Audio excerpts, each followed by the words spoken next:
व्योमवद्व्याप्तदेहाय दक्षिणामूर्तये नमः।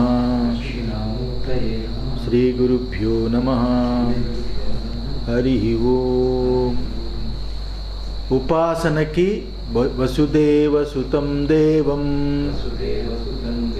कंसचाणूरमर्दनं देवकी परमानन्दं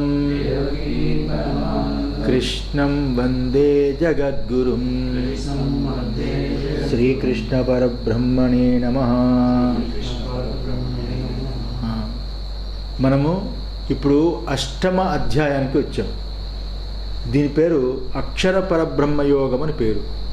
అక్షర పరబ్రహ్మ యోగం 8వ అధ్యాయం. నేను మనం చెప్పుకున్నాం ఉపాసన నిధిధ్యాసనకి ఉన్న తారతమ్యాన్ని ముందు చెప్పుకున్నాం. ఉపాసన అంటే భావరూపమైన ధ్యానం, భావరూపమైన ధ్యానం. నిధిధ్యాసన అంటే వస్తుతంత్రమైన ధ్యానం. ఈ భావరూపమైన ధ్యానం ఏదైతుందో అది కర్తృతంత్రమైన ధ్యానం. దానిని బలంగా బాగా నిఘా పెట్టి ధ్యానం చేస్తే వస్తువు ఇక్కడే ఉన్నట్లు ప్రత్యక్షం అవుతుంది. దానినే సాక్షాత్కారం అని పేరు. సాక్షాత్కారం అని పేరు. ఈ సాక్షాత్కార ఫలంగా కాలాంతరంలో కానీ లోకాంతరంలో కానీ మనం ఏదైతే ధ్యానం చేశామో ఆ ధ్యానమైన జేయప్రాప్తి కలుగుతుంది. కానీ నిధిధ్యాసన ఆ రకంగా కాదు. ఏ వస్తువు యొక్క తత్వాన్ని తెలియాలో దాని అందే మనసుని ఏకాగ్రత పరచాలి. ఏ వస్తువును తెలుసుకుంటామో దాని అందే ఏకాగ్రత పరచాలి. అది ఉన్నట్లే మన తెలివికి విషయం అవ్వాలి. ఇప్పుడు అగ్ని ఉందనుకోండి, దాని మీద బాగా ఏకాగ్రత పెడితే అంటే అగ్ని ఉన్నట్లుగా ఏ రకంగా అగ్ని వేడి స్వరూపం ఉన్నట్లుగా అగ్ని స్వరూపాన్ని తెలుసుకోవడం ఏదైతే ఉన్నదో అది వస్తుతంత్ర ధ్యానం. కర్తృతంత్రం అనేది అంటే అది మన భావనాత్మకమైనది. శాలిగ్రామం ఎందు విష్ణు బుద్ధిలాగా, శివలింగం మీద ఈశ్వర బుద్ధిలాగా, ఇలాగా అది భావనాత్మకం. అలా భావన చేయగా అక్కడ ప్రత్యక్షం అవుతుంది, సాక్షాత్కారం అవుతుంది. దానివల్ల లోకాలు కాలాంతరాల్లో స్వర్గఫలాలు జయప్రాప్తి కలుగుతుంది. నిధిధ్యాసన అంటే వస్తుతంత్రమైన ధ్యానం. ఇది ఉన్న వస్తువుని ఉన్నట్లుగా తెలుసుకున్న ఒట్టి తెలివికి సంబంధించింది. అక్కడ తెలివి అక్కర్లేదు, అక్కడ నమ్మకం. ఇక్కడ తెలివి కావాలి, వివేకం కావాలి, ఇక్కడ సూక్ష్మత కావాలి. అందులో నిధిధ్యాసన దీనికి ఇది తెలివికి అది విషయం అవుతుంది. మన బుద్ధి తెలివికి నిధిధ్యాసనగా చేసినప్పుడు మన బుద్ధి తెలివికి అది అనుభవమై ఉంటుంది. వస్తుతంత్ర ధ్యానం అక్కడ అనుభవం అయినప్పుడు బుద్ధి అనే ఉపాధి కోల్పోతుంది, తెలివిగా అనుభవమైన స్వరూపంగా మిగిలిపోతుంది. అనుభవమైన స్వరూపంగా మిగిలిపోతుంది. అందువల్ల ఇక్కడ రామానుజాచార్యులు, శంకరాచార్యులు ఇద్దరు కూడా జ్ఞానం వల్లే మోక్షం వస్తుంది ఇద్దరు చెప్పారు. రామానుజాచార్యులు చెప్పారు, శంకరాచార్యుల వారు ఇద్దరు కూడా జ్ఞానము చేతనే మోక్షము అని ఇద్దరు ప్రతిపాదించారు. కానీ జ్ఞానం అంటే ఏమిటి, అసలు జ్ఞానం యొక్క స్వరూపం ఏమిటి అనే విషయంలో ఇద్దరికీ భేదం ఉంది. జ్ఞానం అంటే ఏమిటి అనే దాంట్లో రామానుజాచార్యుల అభిప్రాయం ఏమిటి అంటే ఉపాసన కంటా వేరే జ్ఞానము శాస్త్రంలో ఎక్కడా చెప్పలేదు, ఉపాసనయే జ్ఞానము అన్నాడు. ఉపాసన జ్ఞానం ఎలా అవుతుంది? జ్ఞానం అంటే వివేకం, వివేకం అంటే ఉన్న వస్తువు ఉన్నట్టుగా తెలుసుకోవడం. ఉపాసన అనేది ఉన్నది ఉన్నట్టుగా తెలుసుకోవడం ఉపాసన కాదు. లేని దాన్ని ఉన్న వస్తువు యందు ఆరోపించుకోవడం ఉపాసన, దాన్ని భావన చేయడం ఉపాసన. అయితే జ్ఞానం అంటే ఉపాసన అని ఆయన తీసుకున్నారు. అయితే పరమేశ్వరుని ధ్యానం చేసి కాలాంతరంలోనూ లోకాంతరంలోనూ పరమేశ్వరుడి యొక్క సామీప్యాన్ని, సాయుధ్యాన్ని పొందడమే ముక్తని రామానుజాచార్యులు సాలోక్య సామీప్య సారూప్యం వాటి పొందడమే ఇక్కడ ముక్తి అని రామానుజాచార్యులు చెప్పారు. కానీ శంకరాచార్యుల వారి అభిప్రాయం ఏమిటి? ఉపాసన భావనారూపమైనది, అది భావనారూపమని జ్ఞానశాస్త్రంలో చెప్పబడింది. ఉపనిషత్తుల్లో కూడా వాయోపాసన, మనోపాసన, ఆదిత్యోపాసన, ఇలాగ ప్రాణోపాసన, ఎన్నెన్నో ఉపాసనలు చెప్పాయి. ఆ ఉపాసనని కూడా ఆ వేదాంతంలోనే చెబుతూ ఇవన్నీ కూడా భావనారూపమైనవి అని శాస్త్రంలో చెప్పాయి అని శంకరాచార్య వారి అభిప్రాయం. దానికన్నా ఉన్నతమైన నిధిధ్యాసనం లభించు వస్తుతంత్రమైన జ్ఞానం ఏదైతే ఉన్నదో అది ఇక్కడ చెప్పబడింది. అంతేను, భావనాత్మకం కాదు, వస్తుతంత్రము చెప్పింది అని చెప్పారు. ఈ జ్ఞానం చేతనే మోక్షం వస్తుంది, కానీ లోకాంతరము సారూప్యం అనేది మోక్షము కాదు. మోక్షము అంటే తన స్వరూపాన్ని తెలుసుకోవడం. అక్కడ సారూప్య సమాజం ఆ లోకాంతరాలకు వెళ్ళే ఆ భావనాత్మకంలో తన స్వరూపాన్ని తెలుసుకోవడం ఉండదు. తను కానీ ఇంకొక స్వరూపాన్ని ధ్యానం చేయడం. వాడు ఎక్కడున్నాడో ఆ లోకానికి వెళ్ళడం, లోకాంతరానికి వెళ్ళడం, దేశ కాలాలకు సంబంధించి ఉన్నదు. ఈ రకంగా ఇంత డిఫరెన్స్ ఉంది.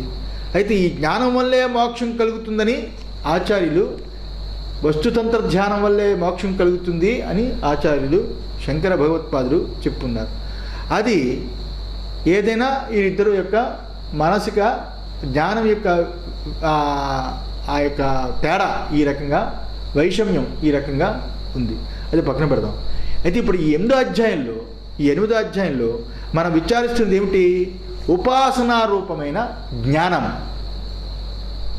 ఉపాసనారూపమైన జ్ఞానము అంటే భావనాత్మకమైన ధ్యానము అని అర్థం. ఉపాసనారూపమైన జ్ఞానము, భావనారూపకమైన ధ్యానం. వెనుకటి అధ్యాయము మనము 2 శ్లోకాల్లో సూత్రప్రాయంగా నిన్న మనం చెప్పుకున్నాం. అందువల్ల మనం భావనారూప దృష్టితోటనే ఈ 8వ అధ్యాయం వినాలి. అక్కడక్కడ వేదాంతంగా కనిపిస్తూ ఉంటుంది. ఇది భావనారూపమైన దృష్టి అనే దృష్టితో వినాలి. చూడండి, చాలామంది పుస్తకాలు చెప్తుంటారు, బయట వేదాంతం చెప్తుంటారు, భాగవత సప్తాహాలు చేసి భాగవతం చెప్తుంటారు, ఎన్నెన్నో చెబుతూ ఉంటారు. మనకి వేదాంత బ్రహ్మాండం చెప్పాడు అంటాం. అది భావనా దృష్ట, ప్రక్రియ ఉందా అందులో మనకు తెలియదు. ప్రక్రియతో కూడుకుని ఉన్నప్పుడు అది జ్ఞానం అవుతుంది, వివేకం అవుతుంది, వస్తుతంత్రం అవుతుంది. పదాలు వాడేసుకొని చెప్పేస్తున్నప్పుడు ప్రక్రియ లేకుండా అది భావన అవుతుంది. అప్పుడు వాళ్ళకి ఏమవుతుంది? ఆత్మ అపరోక్షము కాదు, పరోక్షం అవుతుంది. అది పొందడానికి ధ్యానం చేస్తే అపరోక్షం అవుతుంది అని చెప్తారు. ఎందువల్లంటే వాళ్ళు భావన చేస్తున్నారు దాన్ని, ఆత్మ నిర్గుణం, నిరాకారం అని. అందుకే నాస్తికులతోటి మనం తగువాడు అనుకోండి. నాస్తికులు ఆకాశం వలె సర్వవ్యాపకము ఆత్మ అని మనం చెప్తాం. ఆకాశం వలె సర్వవ్యాపకము ఆత్మ అని మనం చెప్తాం. వాళ్ళే అడుగుతారు, ఆకాశం వలె సర్వవ్యాపకము ఆత్మ అంటే, అలాగే ఆకాశము ఏ రకంగా నీలంగా నల్లగా ఏ రకంగా ఉందో ఆ రకంగానే మీ ఆత్మ గుణములతో కూడుకున్నది, నల్లగా ఉంది, ఎర్రగా ఉంది, పొట్టిగా ఉంది అంటారు. నాస్తికులతో గొడవ అంతే కదా, నల్లగా ఉంది, పొట్టిగా ఉంది అంటే. అలాగా ఇక్కడ ఆకాశం సర్వవ్యాపకం అంటే నాస్తికులు అడిగే ప్రశ్న జవాబు లేనట్టుగా, ఆకాశం సర్వవ్యాపకం అంటే అక్కడ ప్రక్రియ ఉండాలి. ఆకాశవత్తు సర్వవ్యాపకం అంటే, ఆకాశం వలె సర్వవ్యాపకం అంటే ప్రక్రియను వాడుకుంటే ఎంతవరకు దాన్ని తీసుకోవాలో తెలుస్తుంది. ప్రక్రియ వాడకపోతే తెలియదు, భావన అయిపోతుంది. అర్థమైందా? ఈ రకంగా ఇక్కడ భావనారూప దృష్టి వల్లనే ఇక్కడ చెప్పింది విషయం 8వ అధ్యాయం చెప్పిందని గుర్తుంచుకోవాలి. ఇక్కడ శ్రద్ధకి ఉన్నత స్థానం ఉంది, అంతేగాని అనుభవానికి ఉన్నత స్థానం లేదు. ఇక్కడ శ్రద్ధే ముఖ్యం. ఎవరు శ్రద్ధతో ఉపాసన చేస్తారో వారికి లోకంలో ఉపాసనా ఫలం సాక్షాత్కారం అవడమే కాకుండా దాని చేత శాంతి కూడా దొరుకుతుంది.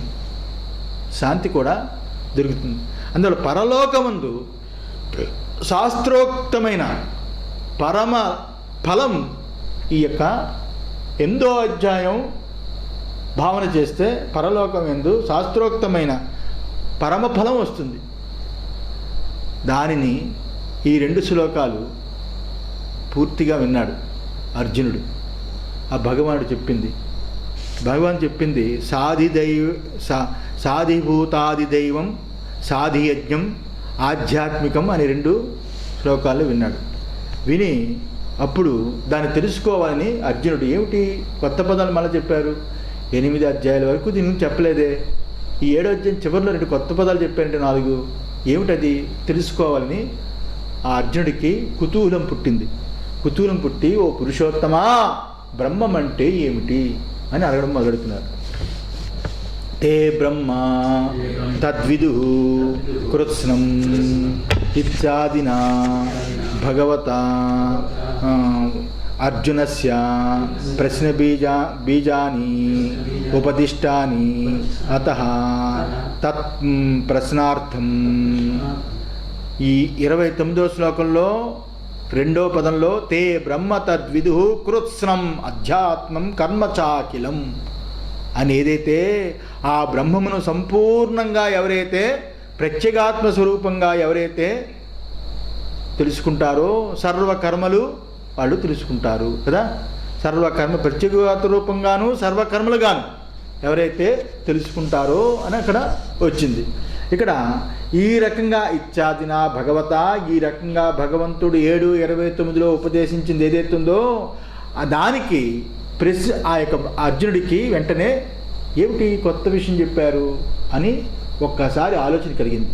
అర్జునస్య ప్రశ్న బీజాని, వెంటనే ప్రశ్న బీజం పడింది. ఏమిటిది, దీన్ని అడిగి తెలుసుకోవాలని ప్రశ్న బీజం పడింది. ఉపదిష్టాని అతః తత్ ప్రశ్నార్థం, ఆయన ప్రశ్నించిన దానికి, అర్జునుడు ప్రశ్నించిన దానికి భగవంతుడు ఉపదేశించాలని కోరిక పుట్టింది. ఏమడిగాడు అర్జునుడు? అర్జున ఉవాచ కిం తద్బ్రహ్మ కిమధ్యాత్మం కిం కర్మ పురుషోత్తమా అధిభూతం చ కిం ప్రోక్తం అధిదైవం కిముచ్యతే కిం తద్బ్రహ్మ కిమధ్యాత్మం కిం కర్మ పురుషోత్తమా అధిభూతం చ కిం ప్రోక్తం అధిదైవం కిముచ్యతే. హే కృష్ణ, పురుషోత్తమా, ఓ పురుషోత్తమా, కిం తద్ బ్రహ్మ, కిం తత్ బ్రహ్మ, ఆ బ్రహ్మ అంటే ఏమిటి? కిం అధ్యాత్మం, అధ్యాత్మం అంటే ఏమిటి? కిం కర్మ, కర్మ అంటే ఏమిటి? అధిభూతం చ, కిం అధిభూతం అంటే ఏమిటి? అధిభూతం అంటే ఏమిటి అని చెప్పాడు, అడిగాడు. ఈ ప్రశ్నలు గుర్తుంచుకోవాలి. ఈ ప్రశ్నలు ప్రతి దానికి జవాబు చెప్పాడు భగవంతుడు. బ్రహ్మ అంటే ఏమిటి, అధ్యాత్మం అంటే ఏమిటి, కర్మ అంటే ఏమిటి, అధిభూతం అంటే ఏమిటి? ప్రోక్తం అధిదైవం కిం ఉచ్యతే, అధిదైవం అంటే ఏమిటి? ఏ పురుషోత్తమ చెప్పు అని అడిగాడు. ఇంకా అడుగుతున్నాడు, అధియజ్ఞ కథం కోత్ర దేహేస్మిన్ మధుసూదన ప్రయాణకాలే చ కథం జ్ఞేయోసి నియతాత్మభిః అధియజ్ఞ కథం కోత్ర దేహేస్మిన్ మధుసూదన ప్రయాణకాలే చ కథం జ్ఞేయోసి నియతాత్మభిః. అది కథం కోత్ర. ఇక్కడ అధియజ్ఞం అంటే ఏమిటి? అధియజ్ఞం కథం, అధియజ్ఞము కథం. అధియజ్ఞం అంటే ఫలదాత, అధియజ్ఞం అంటే ఫలదాత. ఎవడు ఆ ఫలదాత? ఎవడు? కో అత్ర దేహేస్మిన్ మధుసూదన. అత్ర అంటే ఆ అధియజ్ఞం, ఆ అధియజ్ఞం అనేవాడు ఎవడైతే ఉన్నాడో కథం, ఏ రకంగా తెలుసుకోవాలి? ఏ రకంగా తెలుసుకోవాలి? దేహేస్మిన్, దేహములో ఉన్న అధియజ్ఞుణ్ణి, దేహములో ఉన్న అధియజ్ఞుణ్ణి ఎలా తెలుసుకోవాలి అని ప్రశ్న ఇది. ఎలా తెలుసుకోవాలి? హే మధుసూదన అని అడిగాడు. అడిగి ప్రయాణకాలేచ కథం, ప్రయాణకాలం అంటే మరణకాలంలో, మరణకాలంలో